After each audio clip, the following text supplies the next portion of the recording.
After years of supporting my husband's dream, he told me I was holding him back and kicked me out of the house. "You'll never be anything without me," he said.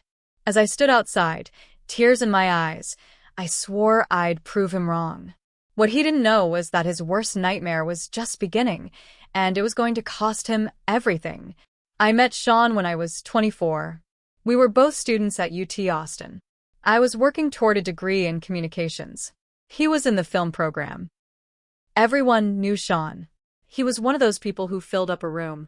Loud, charming, fast-talking. The kind of guy you couldn't ignore. I was more reserved. I listened more than I spoke. But he saw me anyway. We started dating senior year. He told me I was his piece. That I made him feel grounded, focused. He said he needed that. I believed him. I really believed him. After graduation, I got a job offer in Dallas. It was entry-level, not glamorous, but it was stable. Sean said he wanted to stay in Austin to pursue indie filmmaking. Said Dallas would kill his creativity. I turned down the job and stayed.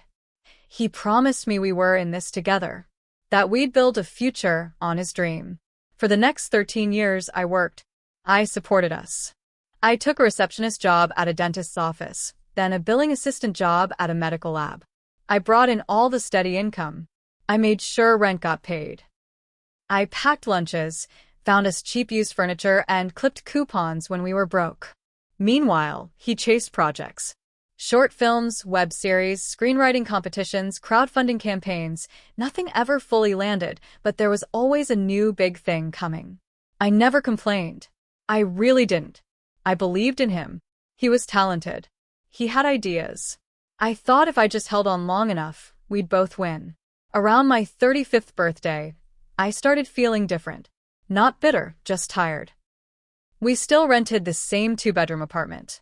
Still no savings. Still no plan. I brought up maybe buying a house someday. Sean laughed and said, "We're not like those boring people with lawns and debt." He made me feel stupid for even asking.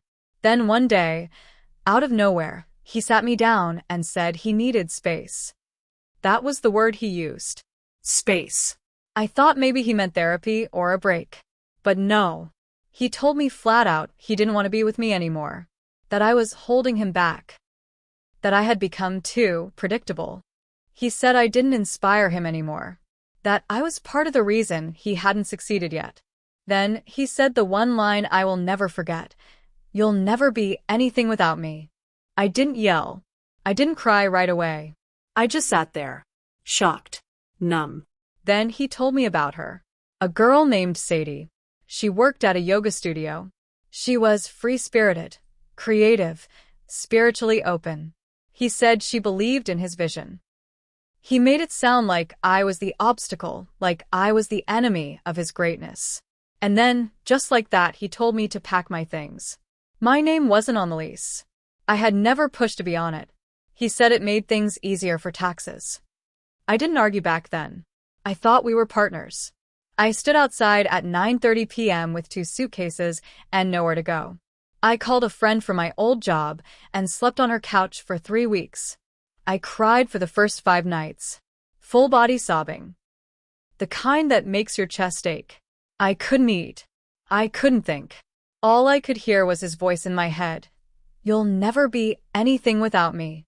Then something in me shifted. It didn't happen overnight, but I stopped crying. I got mad. Not crazy, yelling, bitter mad. Just a cold, steady kind of anger. The kind that makes you move. I started going back through my old files, contracts, project notes, budgets. Sean never handled any of that. I did. Every budget for his films? Me. Every vendor? Me. I had basically run his business for a decade without a title or paycheck. And I realized something. I knew the business. I knew it better than he did. So I made a plan. I pulled what was left of my savings, just under $8,000. I rented a 1-room studio apartment on the east side of town and bought a secondhand laptop and camera setup. I started freelancing, editing demo reels, shooting small business videos, anything people would pay for. I named the business after my grandmother. Quiet, simple, professional. Clients came in slowly at first, then faster. I built a real reputation. I showed up, delivered. No drama. In under a year, I had 5 regular clients and a waiting list. I hired a part-time assistant. I moved out of the studio into a 2-room office downtown. Meanwhile, I kept an eye on Sean from a distance. Not obsessively, just enough. He was still trying to make that same film he'd been talking about for years.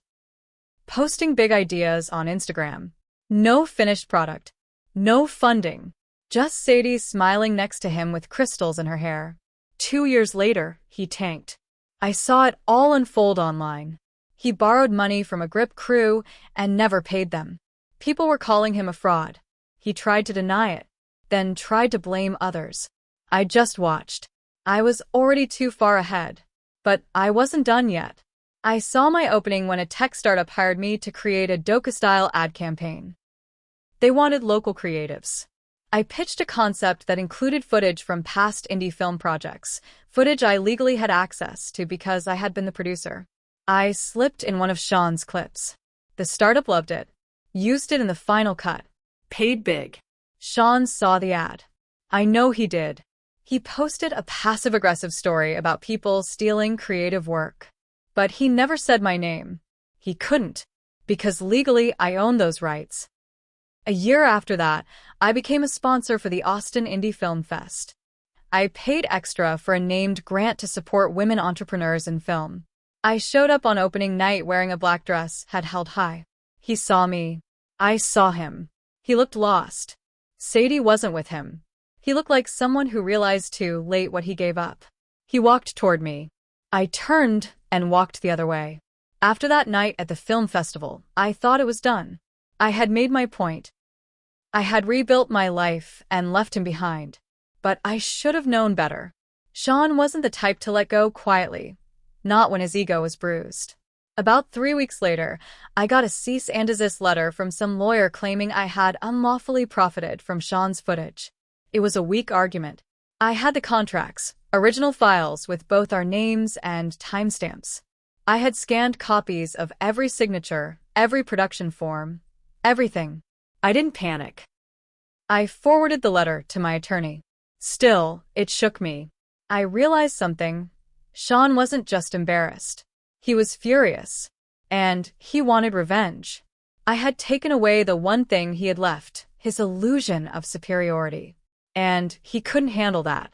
Then came the online attacks. First, anonymous reviews trashing my business. Unethical. Steals creative work. Disrespects artists. Obvious lies. But they made an impact. 2 clients backed out. I stayed quiet publicly, but inside I was seething. A week later, a woman named Melissa messaged my business Instagram account. Said she was a filmmaker and wanted to collaborate. I Googled her. Nothing came up. But something about the tone felt off.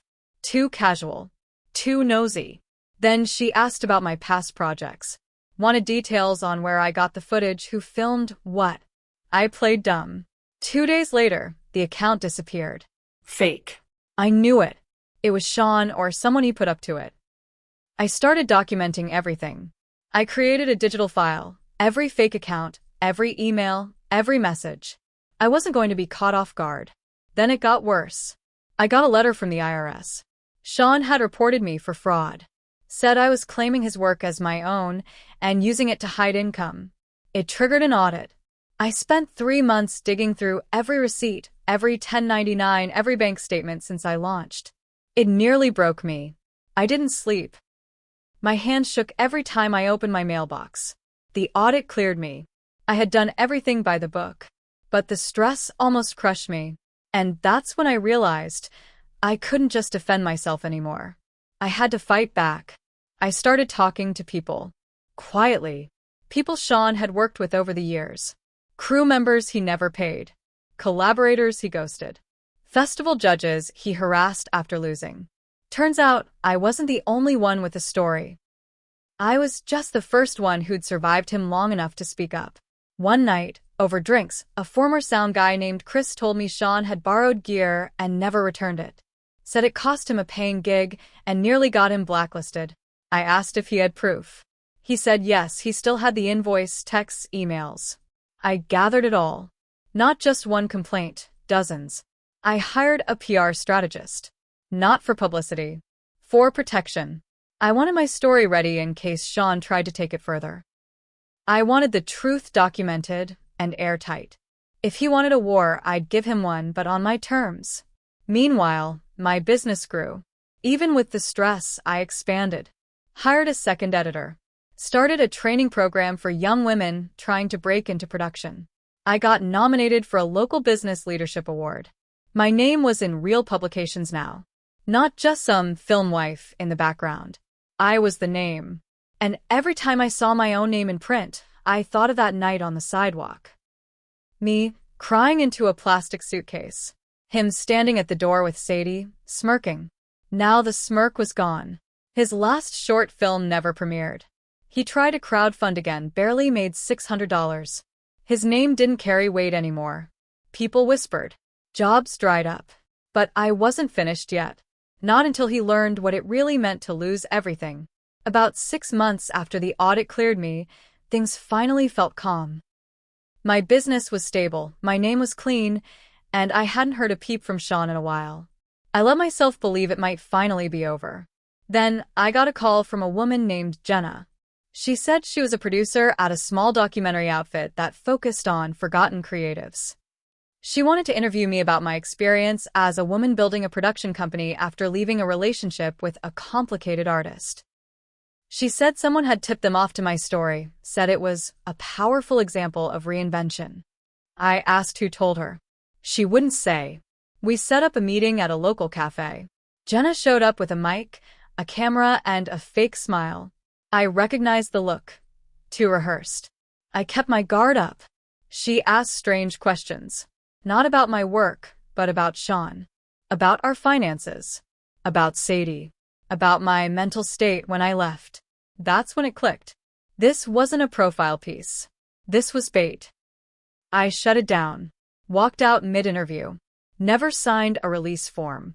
Called a friend later who confirmed Jenna had worked with Sean on a short years ago. He had sent her. Probably fed her a story about me being unstable, jealous, maybe even dangerous. He was trying to flip the script. Turn me into the villain in his own failure. And then came the worst part. My dad called me out of the blue. He sounded shaken. Said someone had emailed him claiming I had stolen from Sean. Attached were screenshots, doctored images of old PayPal transfers, twisted emails taken out of context. I could hear the fear in his voice. Not because he believed it, but because someone was trying to get to him. That was the moment I snapped. I wasn't scared anymore. I was done waiting for the next attack. I hired a private investigator. Not to stalk Sean, but to pull everything. Background, financials, employment history. I needed to know how far he was willing to go, and what he had to lose. What came back shocked me. He wasn't just broke, he was in debt. Thousands. Owed back taxes. Maxed out 2 credit cards. Had defaulted on a personal loan from his own uncle. Even worse, he had used Sadie's name to take out a small business loan for his film project. She had co-signed. When the project tanked, she got stuck with it. That's why she was gone. She had sued him quietly and settled just months before the audit against me. She had an NDA, but she had left reviews online under a fake name. I found them. Same writing style. Same phrases he used. I knew it was real. Now I saw the full picture. Sean wasn't just bitter, he was drowning. And he was trying to drag me down with him. So, I made a final move. I met with one of my top clients, someone with a major connection to a local investor group. Told them about my idea. A documentary about failure. Real failure. The kind people don't post about. A cautionary tale, using fictional names but based on real truths. They loved it. We funded it quietly. Used actors. Changed names. But the story? It was all Sean. The film premiered at a private industry event. Exclusive, invite only. I didn't advertise it. I didn't need to. Sean found out anyway. I got a voicemail from him 2 days later. It started with, "You think this makes you the hero?" Then silence. He hung up. I saved it. The voicemail was the last time I heard his voice.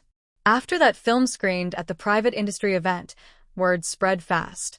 People whispered, but nobody said his name out loud. That was the beauty of it. I didn't have to drag him publicly. I didn't have to shout. I just held up a mirror and let him look at himself. The documentary made rounds. Quietly but with impact. It wasn't a hit in theaters. That wasn't the point. It played at university media programs, creative retreats, and small business forums. It became a case study. I got speaking requests, podcast invites. I never once said it was about Sean. But people knew. The ones who needed to know knew. And Sean? He went dark. He deleted his Instagram, his website, everything. I found out later he tried to get a job teaching film theory at a community college. They passed on him after doing a background check. His name was too messy. He applied for a few production assistant jobs. Got turned down by people who used to work under him. He had burned too many bridges, and now every one of them was gone. 6 months later, I found out he moved back to live with his mother in Temple, Texas. He was 41. No job. No car. Just a laptop and a GoFundMe begging people to support his creative comeback. Last I checked, it had raised $142. I didn't smile when I saw it. I didn't laugh. I just closed the tab and made myself a cup of tea. But it didn't end there. One day I was sitting in my office. It was a quiet Tuesday, and I saw a familiar name in my inbox. Sadie. She had emailed through the contact form on my company's website. She kept it short. Said she'd seen the documentary. Said she knew it was him. She apologized for everything. For believing him. For helping him hurt me. She said she'd lost more than money. She'd lost 2 years of her life. And watching my story helped her understand she wasn't crazy. That she wasn't alone. I didn't reply. Not because I hated her. I didn't. But because I had nothing left to say. That chapter was closed. And me? I bought a house. Small, simple, 1-story near Barton Hills. A garden in the back. Quiet mornings. Real peace. I started dating again, not in a desperate way. Just slowly. Cautiously. I met someone kind. A journalist. He asks questions and actually listens. I told him the whole story on our 3rd date. He didn't flinch. He just said, "You went through hell." And I said, "Yeah, but I didn't stay there." I think about Sean sometimes. Not with anger. Just with distance. Like looking at something far behind you in the rearview mirror. You can see it, but it can't touch you anymore. That man told me I'd never be anything without him. But he was wrong. Because I became everything he couldn't. Without him. And now, every time someone asks me how I made it, I tell them the truth. I didn't get lucky. I got free.